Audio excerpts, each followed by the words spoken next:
where we can actually use our advantages of being a quicker, more nimble car. As we swerve to avoid a BMW Cup car casually parked in the middle of the track, messes up my entry into Flugplatz, half skidding out through that corner. I did tell you at the start of this that it was going to be an interesting lap.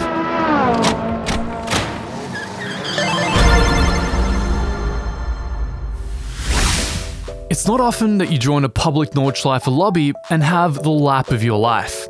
In fact, most of the time, you're too busy just trying to survive. But occasionally, it appears the stars align and you get all the ingredients for an action-packed 7 minutes. I've never before attempted to keep up with a thoroughbred GT3 car while in a road car, but I have to say, the experience went a lot better and was a hell of a lot more fun than I ever expected. And that, right there, is our target for this lap. The Mclaren GT3 as we start in the tourist car park of the Nurburgring Nordschleife, longest racetrack in the world, in our humble road car, the 458 Italia.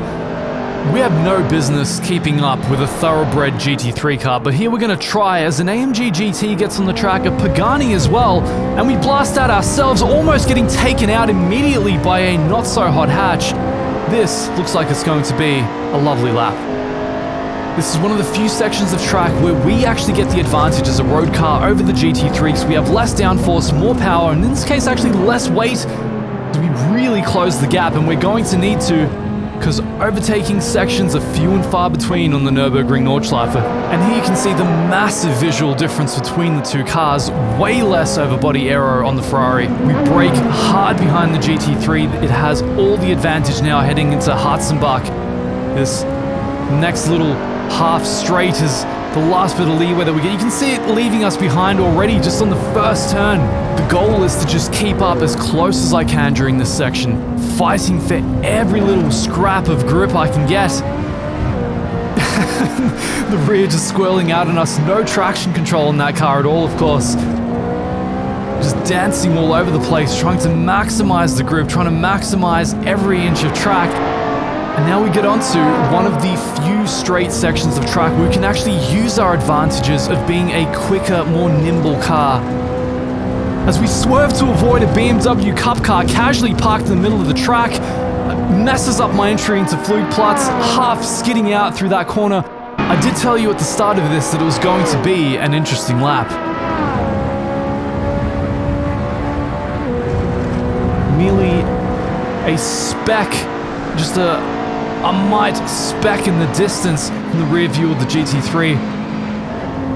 As we head down now into Nurburgring, we're going to see what we can maximize down into the foxhole. It looks like there's a bit of traffic up ahead. With any luck, it seems like the McLaren is actually chasing a Pagani Zonda R in I think an AMG GT3 up there. So this is actually a four-way race, unbeknownst to me at this point. They have been held up by what looks to be my Tifosi brethren, this Alfa Romeo up here. We Italians, we look after our own, you know? Mamma mia. He closes off the apex for me, but I will forgive it just this once as I flash my lights to let him know his unrequited help is greatly appreciated. As we now head into Sector 2, passing by the Rebel Tree. Cheers, Jimmer. And the AMG GT3 leaves us, opting for a twilight rendezvous with Barrier and what can best be described as a picnic on the trackside. As we now head into another extremely high downforce loving section of the track, so the two race cars up ahead definitely have a major advantage here.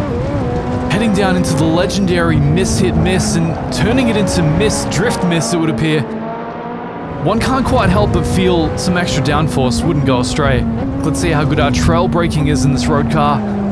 Not half bad. A little bit understeer mid-corner, but we're making it work. And a very different story in the Mclaren GT3, pinned to the track with all those overbody aerodynamics, unlike us, struggling for rear grip. But it's hard to say we aren't having more fun leaving those skid marks behind and entering now the longest climbing section of track, the last great advantage we have on the Nurburgring Nordschleife over the thoroughbred race car.